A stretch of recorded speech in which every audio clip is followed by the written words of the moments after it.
జిల్లా పెనుబల్లి మండలం ముత్తగూడెం గ్రామంలో భారీ మెజార్టీతో గెలిచిన ప్రెసిడెంట్ అభ్యర్థి గూడూరు భవానీ ఈ రోజు ముత్తగూడెం గ్రామ పంచాయతీలో ఆఫీసులో గ్రామ ప్రజలు మరియు శ్రేయోభిలాషులు మరియు అభిమానులు మధ్యలో గ్రామ ప్రెసిడెంట్ గా ప్రమాణ స్వీకారం చేశారు. ఈ కార్యక్రమంలో ఆమె మాట్లాడుతూ గ్రామాన్ని సుపరిపాలనగా తీసుకెళ్తానని, ప్రజల సంక్షేమమే ధ్యేయంగా పనిచేస్తానని, అర్హులైన ప్రజలందరికీ ప్రభుత్వ పథకాలు ఇస్తానని చెప్పారు. వాటర్ ట్యాంక్ అప్పుడు సినిమా యాక్టర్ జమున ఉండేది, దాదాపుగా పెద్దవాళ్ళందరికీ తెలుసు. ఆమెను పిలిపించి ఆ ట్యాంక్ ఓపెన్ చేశాము. ఈ కాంప్లెక్స్ చూడండి, ఈ కాంప్లెక్స్ మేము కట్టింది.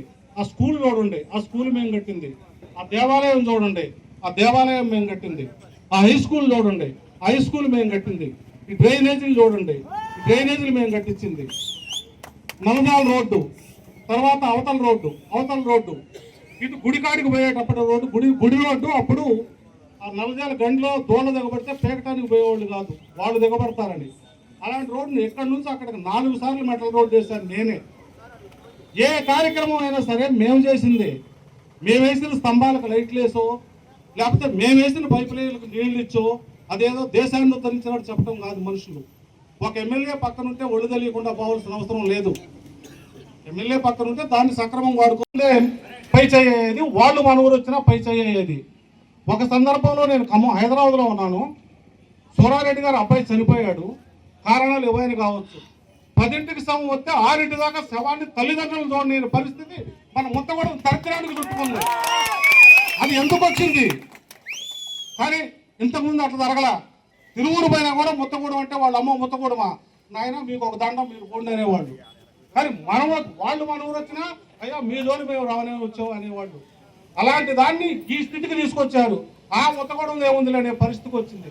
కానీ ఈరోజు కృష్ణారెడ్డి గారు గెలిచారు, భవానీ గారు సర్పంచ్ అయ్యారు. మళ్ళీ ముత్తగూడెన్ని మళ్ళీ పై స్థాయిలో నిలబడదామని ముత్తగూడెం ఒక చరిత్ర, ఈ చరిత్రని కంటిన్యూ చేస్తాం. ఒక పోలీసు రాలా ముత్తగూడెనికి, ఒక కలెక్టర్ మేము రమ్మంటే వచ్చేవాళ్ళు. ఎస్ఐ గారు అడిగేవాడు, సార్ ముత్తగూడెం రమ్మంటారా అని. ఎందుకు అవసరం లేదు అంటే వచ్చేవాడు కాదు. కానీ ఈ రోజు నా పరిస్థితి లేదు. చిన్న తగాదు వచ్చినా పోలీస్ స్టేషన్, చిన్న ఏదన్నా గట్టు పంచాయతీ వచ్చినా పోలీస్ స్టేషన్. కానీ ఆ పరిస్థితి మేము రానియం. ప్రతి సమస్యనే మేము గ్రామ పంచాయతీలో కూర్చుంటాము, న్యాయాలు విచారిస్తాము, అందరికీ మంచి మార్గం చూపిస్తాము.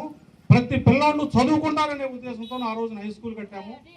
అందరూ ఉన్నత విద్యావంతులుగా చదివి మాకు మంచి పేరు తీసుకొస్తారని ఆశిస్తూ మీకు అందరికీ మరొకసారి ధన్యవాదాలు.